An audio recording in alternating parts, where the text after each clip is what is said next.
Matthieu 9, 17. On ne met pas non plus du vin nouveau dans de vieilles outres, autrement les outres se rompent. Le vin se répand et les outres sont perdues.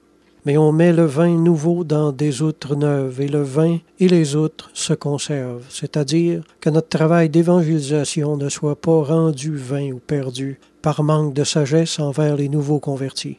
Si nous leur imposons des fardeaux trop tôt, il y a de fortes chances qu'ils se découragent et quittent.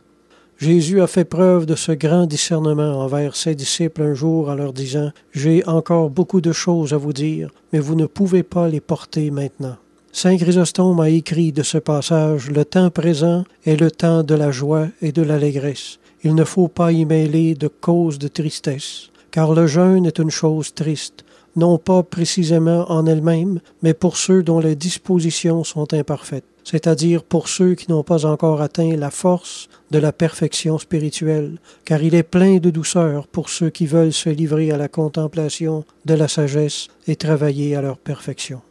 Il faut faire preuve de beaucoup de condescendance et de patience envers les nouveaux convertis qui sortent du monde. Je parle des anciens alcooliques, personnes qui ont des problèmes de drogue ou quoi que ce soit de ce même genre, jusqu'à ce que le renouvellement de leur esprit s'étende jusqu'à leur être tout entier et qu'ils soient fortifiés par l'esprit de la résurrection de Jésus.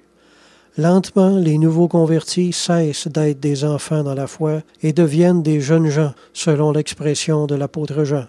En 1 Jean 2,14 est écrit « Je vous ai écrit, jeunes gens, parce que vous êtes forts. » Alors, arrivés à cette étape-là de leur renouvellement spirituel, les croyants vont pouvoir, sans danger et sans se décourager, entreprendre les exercices de piété plus rudes, qui conviennent aux âmes fortes, tels le renoncement de la volonté propre, le jeûne, la prière, et endurer toutes les souffrances au nom de Jésus-Christ.